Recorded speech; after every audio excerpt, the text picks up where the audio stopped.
Hi guys, welcome to another episode of the YouGrind. I have here Scott Hendricks from Whole Six Misfits. Whole Six Misfits. What is that? It's a disc golf group based out of Concord, basically, and we do. You said disc golf? Disc golf. Okay. That's correct. Like, Basically frisbees, yes, frisbee? but it's a disc. They're a little bit more intense than a normal frisbee. Gotcha. They have a little bit thicker edges, and they fly a lot further. Mm-hmm. So yes, it's growing. It's been around for a long time. I want to say 1970, but that's kind of when they were doing with the regular frisbees. Yeah. But they progressed the disc, and since the 90s, they're playing with much harder, more. It's a disc. Wouldn't call it necessarily a frisbee. Right. But yeah, it's been around for a long time, and since COVID, it's just expanded so much. Yeah. Mm-hmm. Gotcha. All right. Tell me a little bit about your childhood. My childhood, I grew up in Concord. Went to Mount Diablo High School. Me too. Did you? Nice. Yay. Red Devils, huh? Yes. Yes. Nice. Class of 2010. Oh, I was a little bit long before you, but Yeah.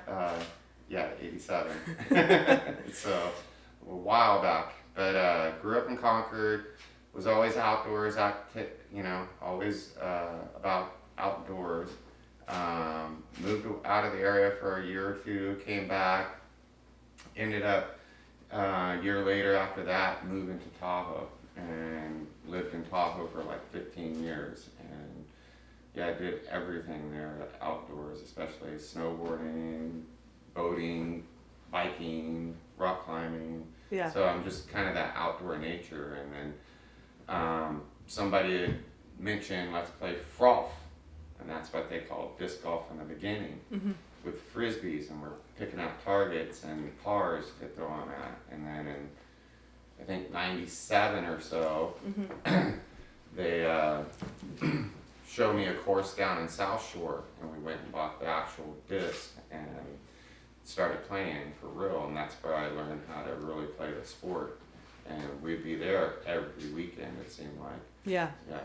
On weekdays, Parks. Yeah. Random parks. Yeah, yeah. Backyard or. Yeah, there was a few backyards that we would play in. My buddy had a 10-acre spread up in Truckee, and we built a course in the back wooded area, basically. Yeah. And then that was just for fun.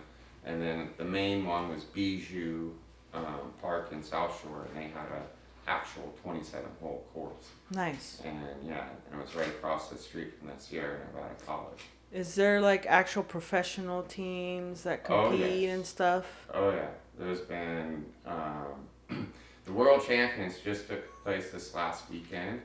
And there was a kid named Gannon Burr. He won his first World Championship, age 20. And then there was a female, first time she's won a World Championship, and she became the oldest female player to win a world championship at the age of 44. Nice, okay. And her name's Owen Scoggins. And so they're professionals. They, disc companies sponsor them, and they send them out, and they play professionally.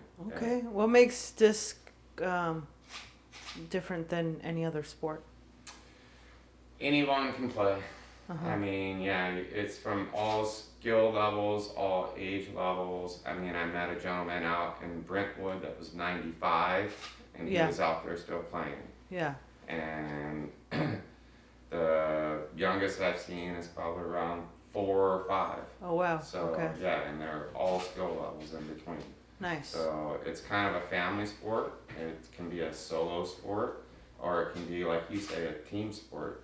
Because sometimes they do have teams that compete in events. There's a NIT, it's National, oh my God, so sorry, National Invite, or NorCal Invite Tournament, and it's the teams of the clubs from the local area, and they all get together and they compete against each other, and it's based on points, and which team brings home the most points will win win the tournament, basically. And if you don't have a good showing, you're not in the top, say 10, I think it is, then you might not get invited back next year. Yeah. Yeah, because they want to keep it kind of, a lot of the real good skill players. And what made you fall in love with it? Disc golf, it just seems like a sport, like I said, anyone can play, and it's just a great social aspect too. You can Doesn't go seem there. like you'll get, physically hurt, brain damages really, and stuff. Not extremely, but people have gotten hurt. I mean, twisted, broken ankles on the tee Oh, box. okay. I actually hurt my shoulder and my shoulder blade a couple years ago. It kind of forced me to stop throwing for 8 months. Oh, really? Okay. Yeah, so you can't. You can't get injured. Yeah. Okay, I guess that's what makes it a real sport then. Yeah, I mean there are injuries, and then there's the occasional getting hit by a frisbee, which is never nice. Right. So yeah, or a disc, I should say. And yeah, they have signs in the park that watch for flying disc, and some people they don't ever see it. Yeah. And Yeah. and these things are traveling pretty good. They're not. I mean, a lot of top throwers their release point. It will be close to between 70 and 80 miles an hour. That disc is coming out of their hand. Average player like me, maybe 40 to 60 miles an hour. Yeah. So, yeah, and then steps down, and for people, so they're not coming out like a normal frisbee, where it's a loft catch, and it's just gonna hit your hand, and it's okay. But these are coming out with speed. They're thick rim, and they can hurt. So people need to be careful if they're close to the disc golf course. Pay attention also, and most of the etiquette is for the disc golfers. If they see other people using the course, we share the course with the parks, so everybody has the right to be in the park. The etiquette is to let them pass, and then we throw. Make sure they're out of range, basically. Okay. Yeah, not inside the throwing range. Kind of want to go out in the park right now and try it for myself. See if I'm skilled or not. Yeah, I mean, it's good fun. Like I said, it's just different. There's different skill levels. Some people take it very serious. Of course. And then there's the people that go for the social aspect. What level are you at? In between. I can take it very seriously, but I kind of like the social aspect. That's why we started this, the glow rounds on Friday nights, and we've been doing that for 2 years straight almost. Weather permitting. We don't like to play in the rain. Right. So and cold nights sometimes. Can anyone join? Oh yeah, it's open competition, but it's a $5 buy-in. Okay. $4 goes to the payouts, and $1 goes to the ace pot. Okay. Ace pots are pretty high at the moment. What are the ace pots? If you hit a hole-in-one, basically, you would receive a cash bonus for doing so, because we've been collecting this. It just rolls over from each competition every time everybody throws in. I've had to split it because it got so high. It was up over $600, so we were like, well, we'll split it, and we'll make one ace pot 300, and the rollover ace pot another 300. So in case someone hits an ace, and then a week later somebody else hits an ace, then it's not like they're getting $5. Say if 5 people play that night, because everybody knows the ace pot's been hit.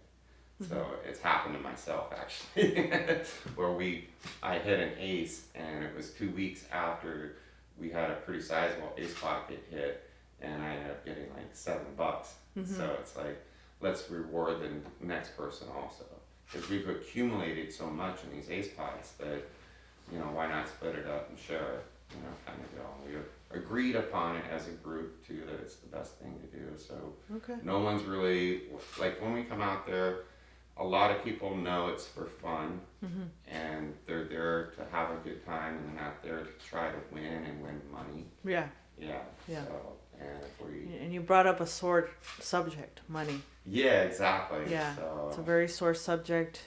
Everybody needs it. Everybody wants it. Everybody wants to capitalize on it. Right. Exactly. It's good. It's good fun to take it home. I won't lie. I've had my fair share of wins and taking home money. But we're to the point right now where we know that there's a lot of people who have been buying in over the years, and we want to reward them kind of, so we're going to start our next season when we start with our new tags Yeah. is to play on a handicap. So the lower players say, or the people who have the say come in with the higher scores or the back end scores have a chance at maybe taking home a pot of, Yeah. you know, a little bit of the cash once in a while. Okay. And we also want to split it up to where no matter who buys in, that the ladies get equal share of the pot also. Mm-hmm. So in the future that will happen is if there's 3 ladies playing that night, well, they're going to take home half the pot. Automatically? Well, we're going to split the pot with them. Yeah. So they can pay out their 1, 2, 3s and we'll pay out our 1, 2, 3s. Is this mainly a male dominant? Yeah, it's pretty dominated, but over the last few years, I have noticed more women. Like, I mean, if you look at the professional level, there's tons of ladies that are out there playing in the sport. Yeah. And locally, it's on you know, it's about the same. It's been, but I see a lot more lately. Yeah. And girls really getting into it. There's also a ladies league that is happening tonight over at Walden Park, and it's called the Chain Chasers. Yeah. And I know the girl that started that, and they're all really nice, and they're very adamant about helping progress the sport and promote the sport also. Yeah. And try to give, if new girls like yourself maybe want to show up, they'll help you out with teaching you, loan you discs to get better at, maybe even give you a disc to throw in the future. Yeah. And encourage you to come out and play more. Sweet. Yeah, so it's a very welcoming community. That's what I would say about it. Okay. Yeah, it's very rarely do you get someone like really standoffish and I'm just here to play, and then I'll talk to you. Most of the times people will be very social. Hey, how's it going? You know, talk about their round. What disc are you using? You know, comparative notes. Yeah. And basically, you know, but it's very welcoming community overall. So it's fun to be participating in. Actually, I've been part of the Devil Mountain Disc Golf Club since 2016, 2017, and they have weekly tournaments, and they alternate between both parks, Walden and Hillcrest Park in Concord, and they do weekly tournaments, and people are playing for money. They're playing a little bit more serious, and they play for tags also, which is kind of like a bragging rights, kind of who takes home the lowest tag. Yeah. You know, and I actually made their tags this year for them. I brought one to show you a sample of, but that group has been around, I think, for over 10 years, maybe 12 years, and they are a really great group to be a part of. And I branched out from them. I could say I've learned from them a couple players how to do be a TD, say, and set up organize an event. Yeah. I've also had friends that are still in the group come over and help me.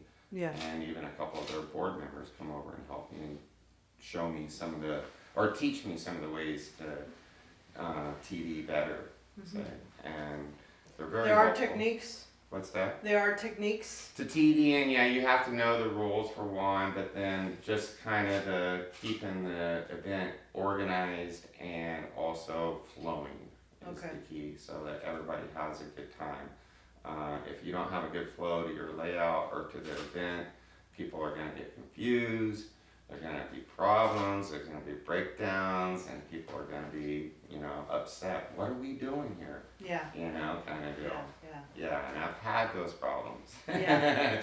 In the very beginning, we had so many of those problems. So we've kind of worked out the kinks over the 2 years, and we just have a really nice laugh, and people come out and have fun. And How long have you been doing it? for 2 years now. We've just passed our 2-year mark, and we're going to have our second annual backpack challenge. Yeah. And celebrate our 2-year anniversary, basically, of doing glow rounds. Yeah. But when you first started, and you figured out you loved it, and then you started basically your own league, right? Yes, exactly. So you did all that in 2 years. Yes. Less than 2 years. Yes. That's pretty freaking impressive. Yeah, and we I have would say really so. good turnout all the time. Yeah. On average, we'll get between 10 and 15 people. Uh-huh. Our highest number on a night, I think, has been around 21 or 23 people out there. It's pretty badass. Yeah, and we also expanded into a Sunday safaris, Okay. which is we play on extended holes, Uh-huh. and we combine like 2 holes and make it 1 hole, extend the pars, and then it's only 9 holes, but it's a good lap around the Hillcrest Park, and we have a hole that's around 800 feet, and that's kind of one of the longest holes around, you could say, unless you go to a place like Nevada where they have 1,100 and 1,500 feet hole, I think. But it's just a good little course, and it just took off this year. It's like on average we're drawing between 15 and 20 people coming out. I think we just had 19 on the last one last Sunday.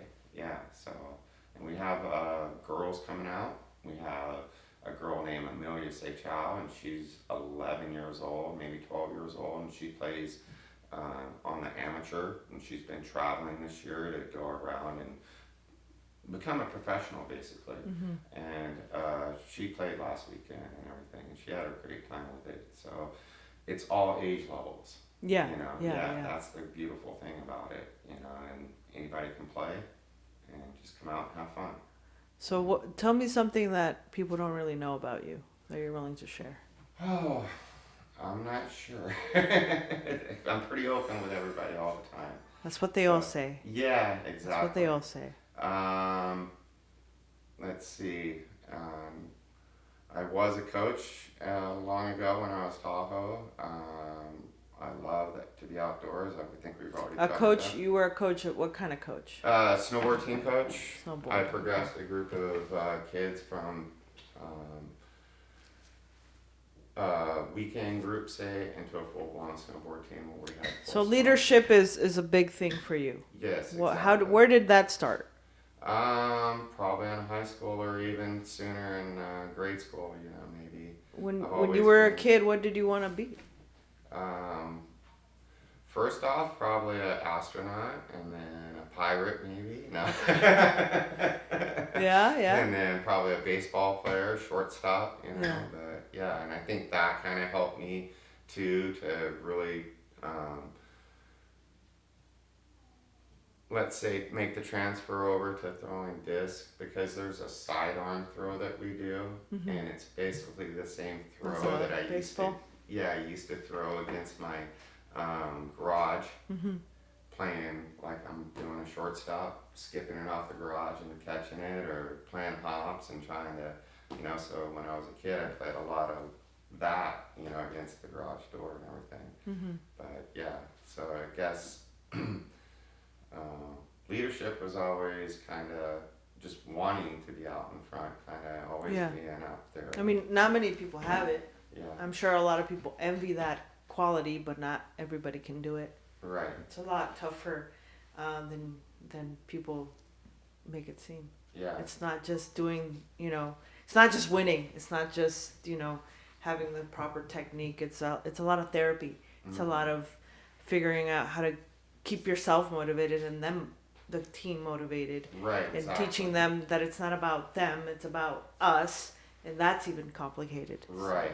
One of the complicated things about snowboarding was trying to introduce a team sport into a solo sport, and getting them to understand that collectively we can do very well. You can do very well individually, but the goal is to progress everybody and make everybody come out on top. You know? Right. Yeah. And most of the time, fundamentally, the sport or the career or the thing that you're trying to accomplish isn't the hard part. It's the personalities, is all the BS around Right. that makes it difficult. Get a lot of personalities in disc golf. So yes, that's the one thing, is even just playing casual rounds can be, taxing and trying to keep the group together and Because moving then along. people are not so humble, or people are too humbled, and then well, I'm better than you. No, well, no, I'm better than you, and it gets like that. There's a little smack talking sometimes. Shit talking, which Yeah, I love. exactly. I love shit talking.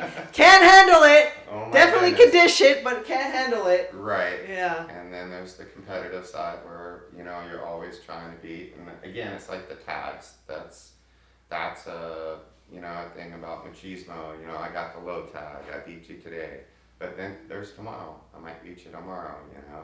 So one day you're up, one day you're down. That's how I look at it, and you just kind of roll with the punches and enjoy your time. Now, this is the biggest question. I don't even have my baton here or whatever Man, I'm slacking today. No worries. Do you believe in aliens? I believe there is the possibility of aliens. I absolutely do.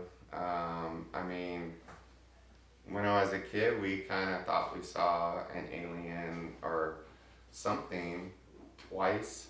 Once we lived close to Travis Air Force Base, and we did see a cigar-shaped object that was on the sky. Yeah.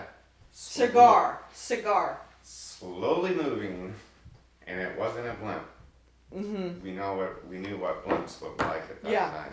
But yeah, and then another time, we grew up here on Hillsboro, close to Mount Diablo High School. Yeah. And we were standing in our backyard, and my brother and I were attracted to this star. Mm-hmm. And then all of a sudden it went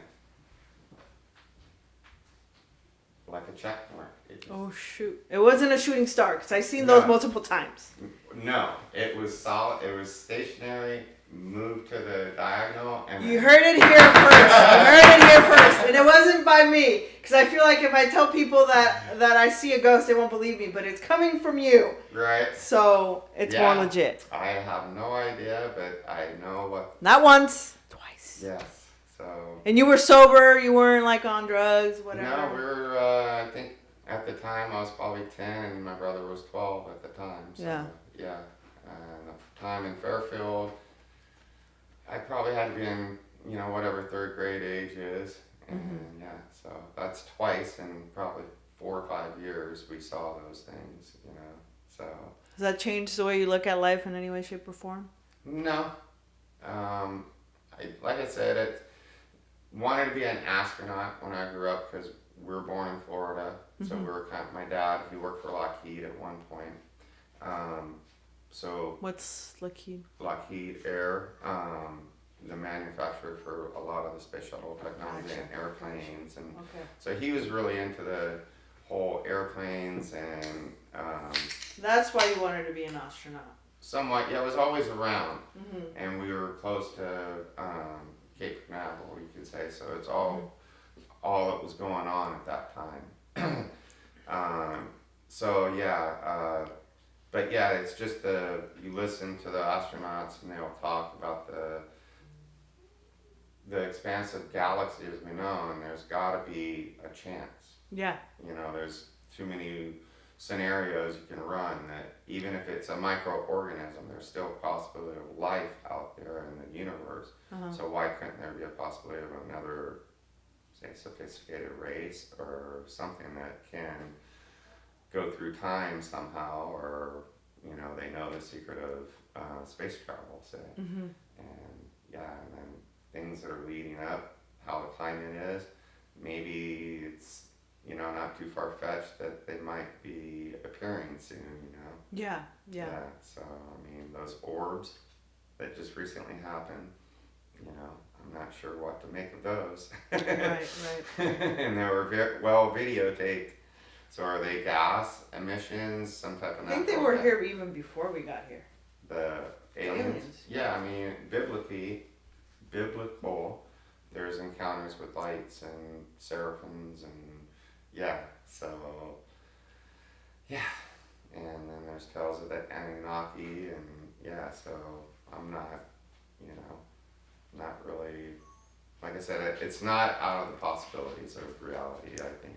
Correct. Yeah, as we know it. Right. Because it could all be a Matrix universe here that we're in. Seriously, I Yeah. know there's a Matrix in my mind. Right. So, yeah, I mean, we could be just a hologram or something or whatever. Yeah. what's the craziest thing that's happened in your life or in your career? The craziest thing, I'm not sure. One of the most terrifying things I had was, let's say, the moments of your life flashing by you. It was a moment up in Alpine. I was on a snowboard and lost an edge, and I ended up on my stomach flying down a chute going about 80 miles an hour. Sounds on painful. Ice. Painful. Oh, yeah. Well, it was just scary, and Talk about legitimately, your life is like flashing. yeah, it was flashing. There were moments that I recall there was moments going by, and I just remember looking downhill and seeing a bunch of trees that didn't seem like there was going to be any escape from going full steam into one. And then I just saw these two little treetops sticking up out of the snow, and happened to grab those and swung me around enough and pitched me into another tree on the side, which gouged me in the side, but at least I wasn't head first into one of the big ponderosas that I was headed for, because there was no like line through them. There was like a tree set back, a tree. So yeah, I would have probably crashed into one. So that was, probably the most terrifying thing I've ever done. Okay, well here, I got one for you. While I was coaching the kids, we had an incident where one of the kids... This is for... snowboarding. Also, this is okay. another snowboarding incident in Tahoe. And this was during my career, you could say, as a coach. But we had one kid stop, and it kind of backed off the line. One kid fell into a tree well. Mm-hmm. I'm not sure if you know what a tree well is, but it goes kind of like an upside down cone.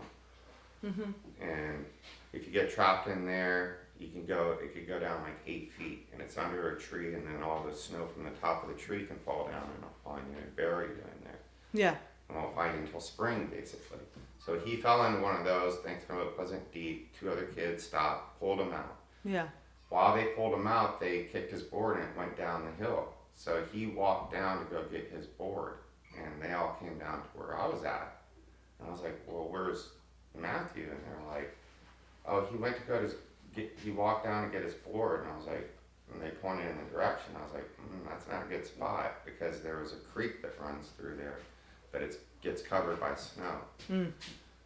So I come up, I take off my board and leave it there with them, and I come up to the where he's at, and I go, Matt, you're really not in a good spot. I want you to stop. And before I could even keep saying any more, he goes down. And he walked over the creek, and the underneath fell out from underneath him. Mm-hmm. And he was stuck out of the snow. Yeah. Just up by his neck, and one hand that had his glove off. Yeah. And so I was like, all right, I'm gonna come get you. And I tried to go in there, but I started sinking in. It was like quicksand. I fought like hell to get out of there. And I was like, well, I don't know how I'm gonna get him now. I'm starting to kind of panic. Yeah. And I don't have the radio on me, and I can't call for help. But I see a solo snowboarder coming down the hill, and I flag him down. And I'm like, hey guy, this is gonna sound really weird, but can I use your snowboard for 1 second? Just right here. I go, I got a kid stuck over here. And he looked over me, he's like, oh yeah, for sure. Gives me his board. We kind of build a bridge out to him, enough for me to kind of inch my way out to him. And I told the guy behind me that I got the board from, hold my boots and make sure if I go in and we go in together, you got us, because it's gonna fall out.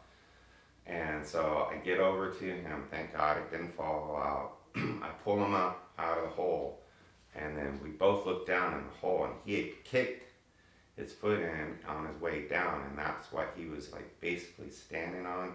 But the hole continued to go down like another 4 feet, and there was raging water underneath for the creek.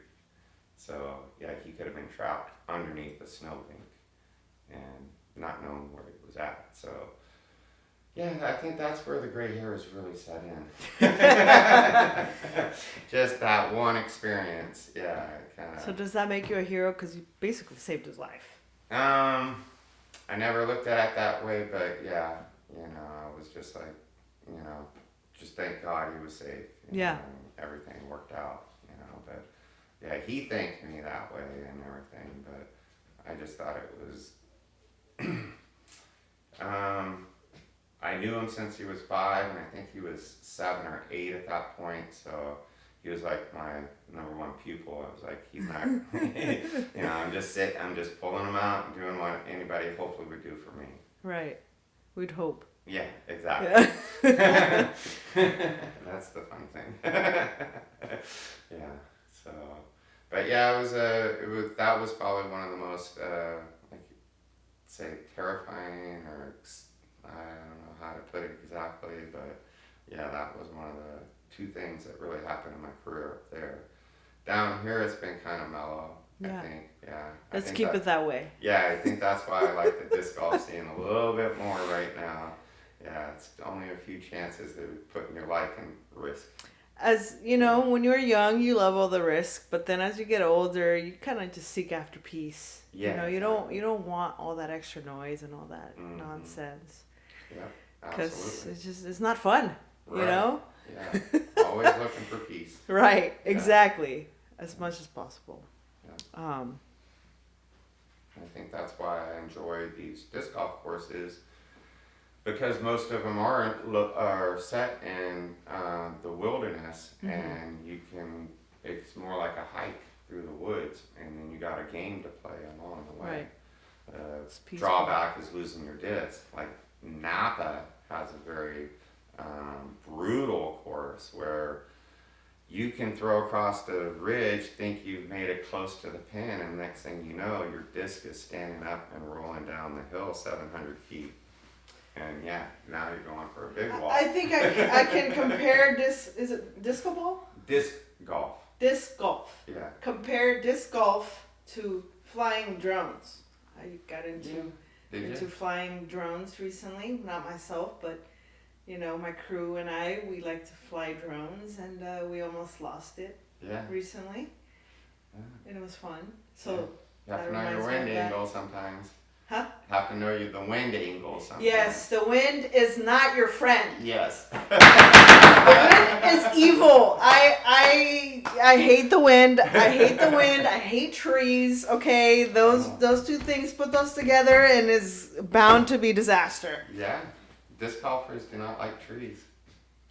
Get stuck. Yeah, or they hit them on the. Or they hit them. Yeah, they're dangerous. Yeah, they can mess up your disc. But they give us air. And it's beautiful to see.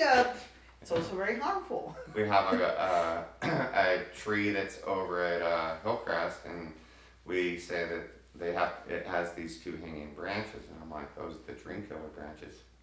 There you go. Many dreams. Literally. People clipping them on the way through.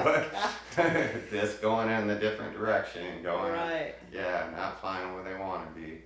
Everybody dreams of getting that ace. Do you have a disc on you by any chance? No, I don't. I was almost to bring one, and I totally forgot to bring one. And yeah, but they're. It's like I said, they're a little harder than the normal disc, and you can find them everywhere from online. Play It Against Sports has a good collection of used discs. If you're a beginner, go over there, pick up a few. There's a Dick's store around here. Do you have some on Dick's? Dick's has a collection that's pretty decent. They might stick to one brand, and then what's the popular brand? The most popular right now, I believe, it's going to be a toss-up between MVP and Innova. Okay. Innova's been around for the longest, or one of the longest ones that's been around. DGA is the first company started by Ed Steady, and he just passed away a few years ago, but he was the originator. He formed the PDGA and made the first baskets, all that, set up the first tournaments. So DGA is the first company, but Innova is probably the most popular that everybody knows. And then MVP right now has been producing really good plastic that a lot of people really enjoy throwing Yeah. and get distance with. And plus, they've signed some really big names in the sport, so that instantly draws their people wanting their discs more, because now they got to buy all the discs from that company, if that's their favorite player. Gotcha. So, and then there's quite a few that are, really good, but those are the top two. Discraft is another one, and they have a lot of good following too. People like their disc. So just based off design or A lot of the times it's the design and the what they're designed to do. okay. Because there are flight numbers that come with attached to each disc. Gotcha. We have putters, Uh-huh. we have mid ranges, we have fairway drivers, and we have distance drivers. Gotcha. And the putters are usually in the three, 2, and 1 speeds. The mid ranges are usually in the 4 to 5 range on speed and revolutions that they turn. But then there's the fade and the turn, actually, and that determines some players which ones they can do better. If they do a Anheuser shot, which is an Anheuser backhand, or a Heiser backhand, which can put different angles on the disc and have it travel. Or if they do like what I was saying, where it's a sidearm flick, and then if you're right-handed or left-handed, it all really makes a difference sometimes. And then what I say sometimes too is the person's own natural release, where their release point and feels the most comfortable to them. You have to take notice of that if you're going to say, okay, this is going to work for you, because some people have a natural turnover backhand shot. Yeah. Some have a natural hyzer shot, and some have a natural straight shot. So certain discs will do certain things with those release points.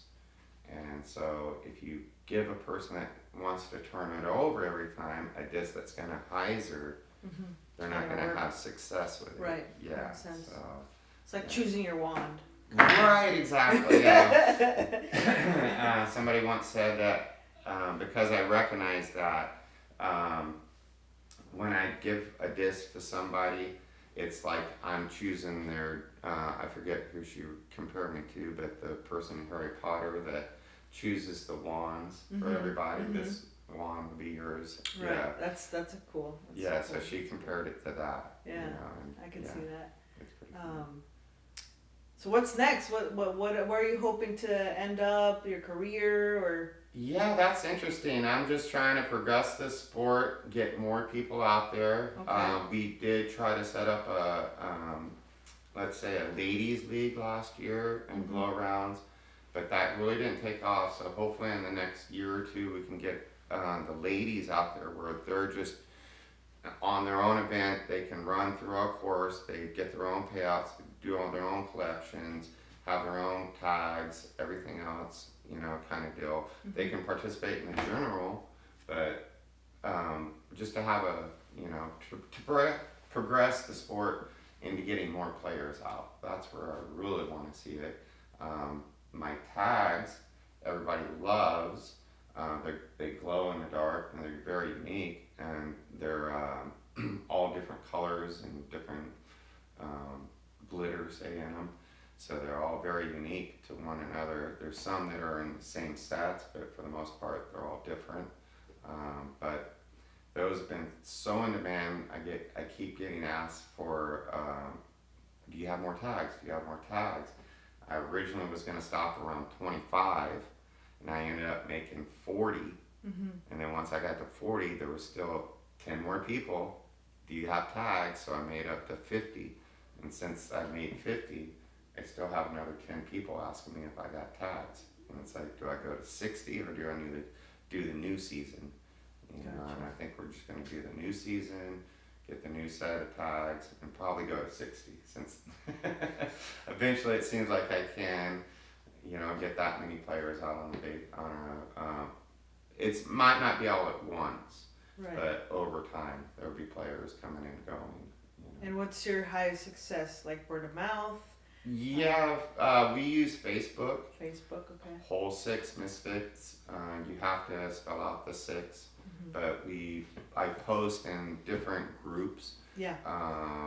And the Devil Mountain group. My other friend Tim Inglis, he just started the Redwood Disc Golf Club this year. I helped out with him. I made his tags for him. When you say tags, what exactly are tags? Here. So let's get to those. I'm like, he keeps saying tags and I have no idea what he's talking about. So these would be the tags, and these are like my tags. So what they do is they're numbered, and you wear them on your bag, like with a hook, like this, and people, if you get the lowest tag, then, people covet the lowest tags, so if you got the 2 tag, people are wanting. You guys can see these. Yeah, and they all glow in the dark, that's the thing. Little design, skull thing, keychain. Right. Yeah, exactly. They're epoxy resin. I made them myself. And Nice. Legit. they do glow in the dark. And yeah, I made them all different. This would be the redwood tag I made for my friend Tim in his group. And we made them. It's made out of redwood. Yeah, tree. well, another epoxy, also another design of epoxy. This one would be, here, this is a similar one. But that would be the Devil Mountain one I made, again, with the epoxy, and then, again, numbered, and, a little decorative. Nice. That's one of my prototypes. It doesn't have the number on the back. This is one of my prototypes I was making just to see the design, kind of get And this helps, this is part of the sport in what way? Like I said, it's just kind of a bragging right thing, where if you get the low tag, then you get to, people are, they want to get that low tag to say that I got the 2 tag, or I got the 1 tag. Like the 1 tag for the Devil Mountain, I made a little bit bigger and more fancy. It's like a trophy, kind of. Yes, Gotcha. exactly. Okay. Yeah. And then every week, or once a month, Devil Mountain will have all tags in it. Okay. So that's when everybody who's in the club that comes to participate puts all their tags in. The person with the lowest score that day gets the lowest tag, and so forth. Or if it's a normal weekly, if you're on the card with somebody, they'll usually play for tags on the card, and whoever wins the round on that card gets the lowest tag. I'm understanding now. Cool. Yeah, cool. it's just Legit. like a little memento, say, Yes. for the club, and they have them in golf also, bag tags for golf. Gotcha. Kind of the same thing. Cool. This is a whole new world to me. I Right? had no idea. So this is Yeah. cool.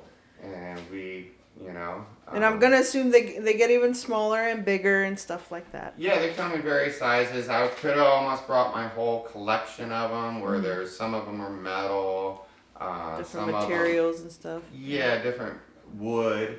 Now, if you were to make a batch of these, how much would you sell per one? Well, Or per it just set or depends. whatever. Like when I did mine, I sold them individually for $13 a piece. When I did a group, I sold Devil Mountain. We might start a new tag business. Yeah, there That's what you it's go. starting to sound like. Right. Yeah, I'm ready. When I did it for Devil Mountain, it was a little bit lower price, but we ended up doing 140 tags in total for them. Nice. So it kind of reduced the cost. Right. This is a triple pour, where I do a glow in the dark pour with glitter on the first pour. These are handmade. You did this handmade. yourself. We poured the skulls with glow in the dark, so the skulls and the background will light up and they're different. Nice. And then pour on top to seal it up and have a clear coat. This one was more of a 2-pour kind of deal, so lowers the cost. We're only using glitter. We weren't using the pigment for the glow, and they supplied us with all the imagery. Okay. Except for the numbers on the back. I had to buy that, but that was part of the cost. Right. That Okay. one, it depends. You know, I vary price on that one, but yeah, let's say it was worth the while. You know, it was. We had a flaw with this one in the first couple pours, so it was a great learning experience.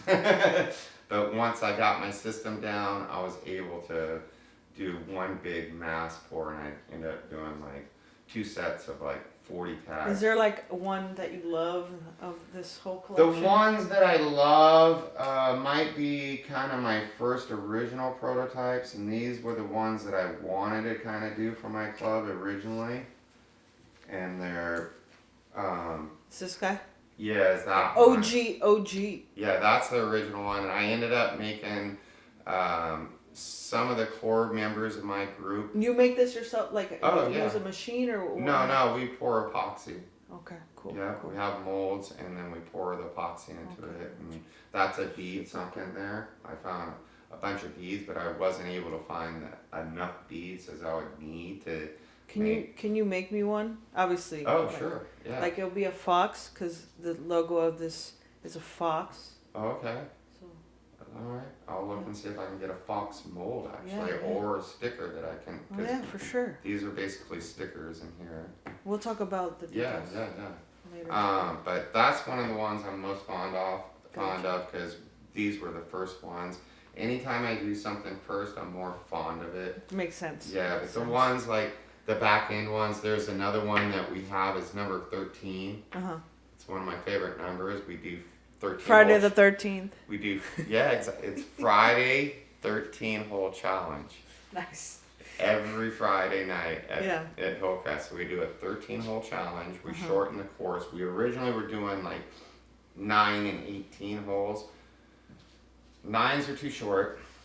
18s take too long. If we tried to play doubles even on the 18, and you're almost there, you're out there until 1 o'clock in the morning playing doubles, well after 12 a.m. So we had to shorten it. We did the 9 hole challenges.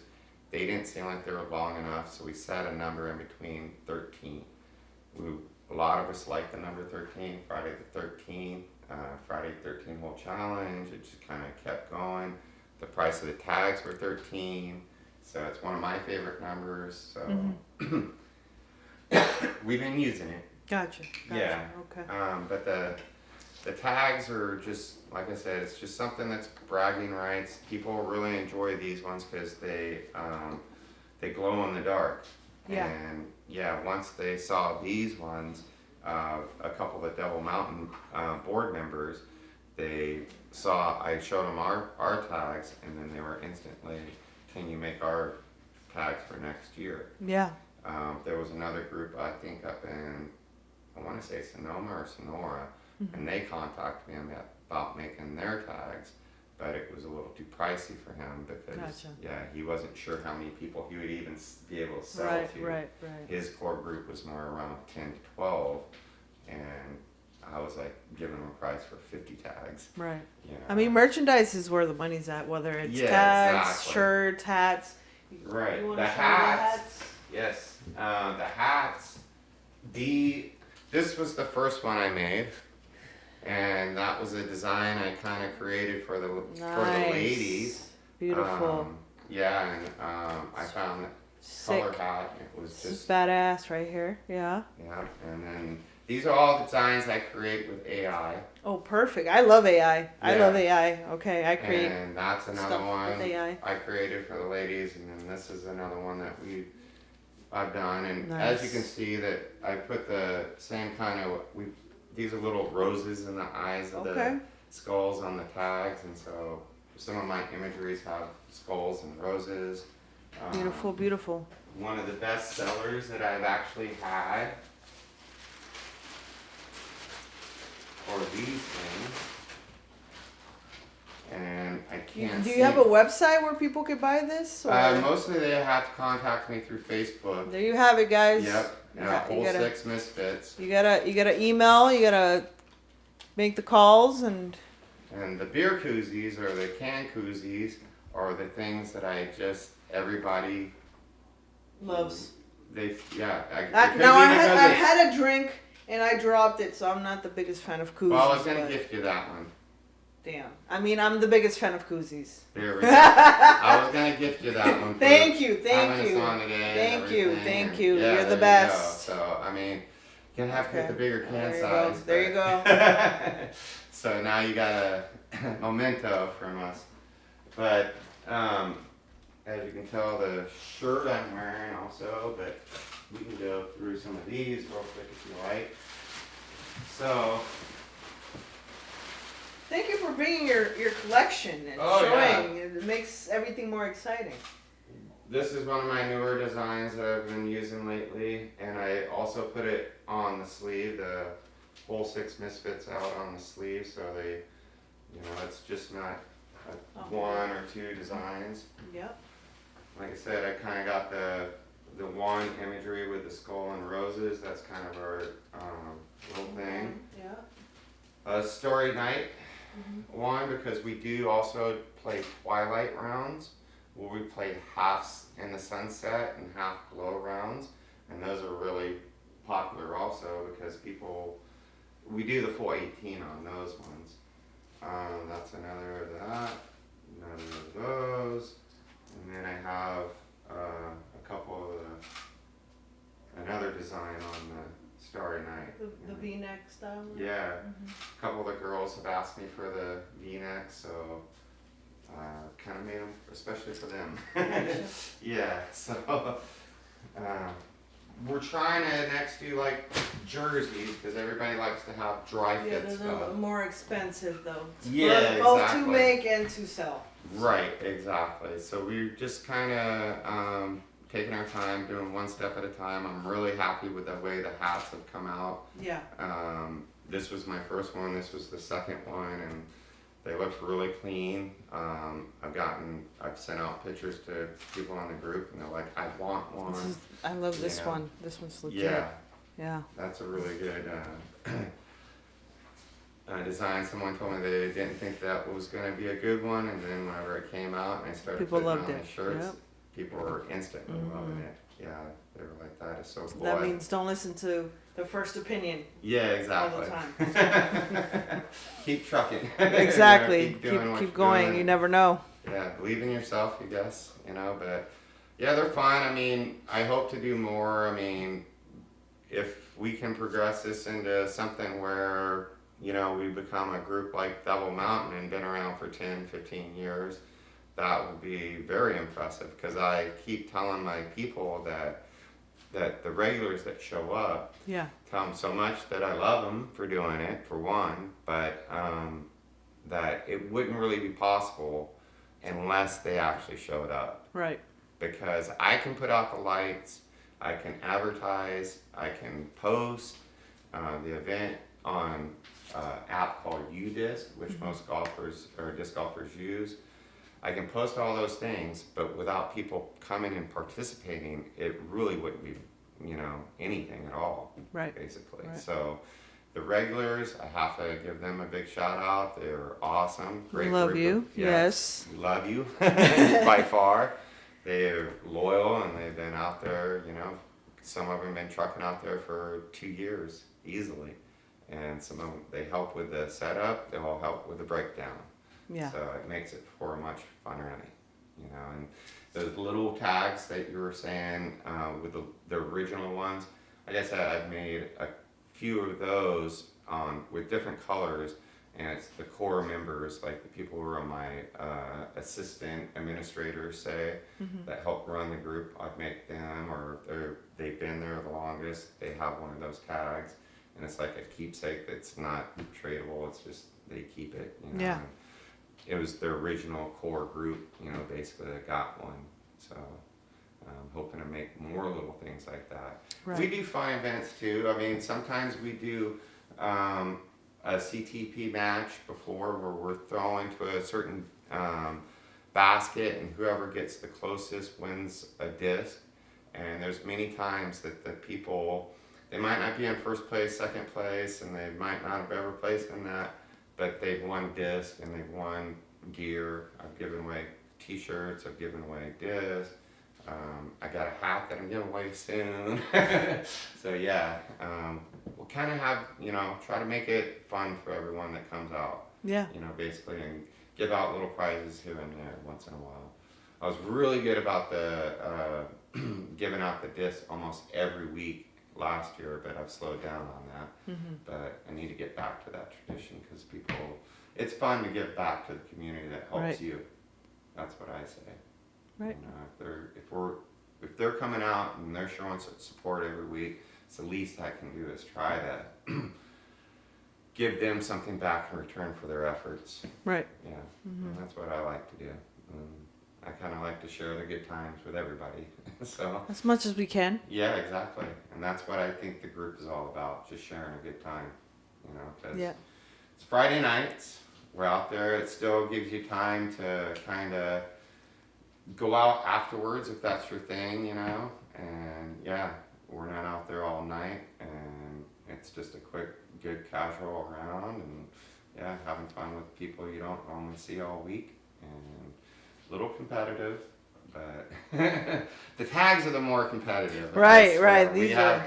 yeah, Yep. people that really want to get the low numbers of tags, and yeah, we have guys that have kept the low numbers of tags and not shown back up, so. As long as you plant the seed. Yeah, exactly. Yeah. So the next year we should have more fun with new tags. Right. Exactly. Exactly. Any other last thoughts before we head out? No, I just hope that everybody can get a chance, if they're interested in like what they heard, come out and try either a glow around or even just find your local disc golf park and maybe get a few discs and throw around and give it a whirl for yourself. Don't get discouraged. Everybody throws bad. Even the good players are known to throw bad. So it happens, and just kind of keep playing through, and you'll get better once in a while. And if you get 10% better each day, that's the goal. Kind of a good goal each day.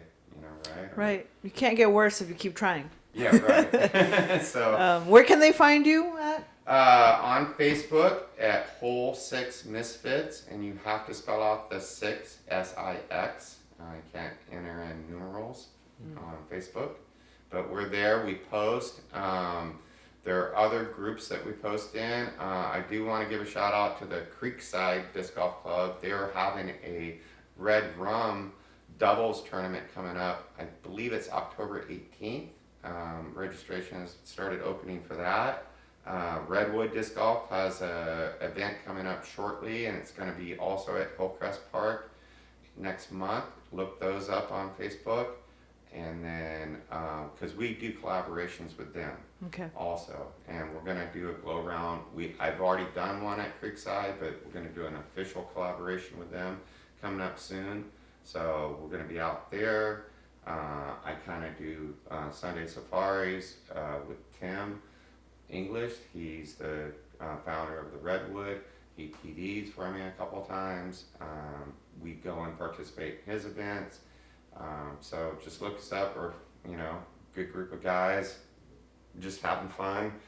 Devil Mountain, that's the biggest group around here in the immediate area, and like I said, they always are posting events, and people post them there. If you really get hooked, you can go and do a real tournament and play in with the big boys, say, or even the amateurs. Fun challenge. Yeah. Fun challenge. Yeah, so it's like I said, it's a growing sport, and we just hope to promote it as much as possible.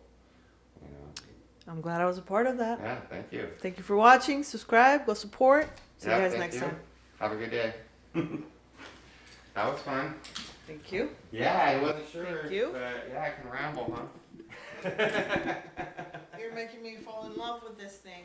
When's your next tournament? This Friday is when we're gonna do the next one. We're gonna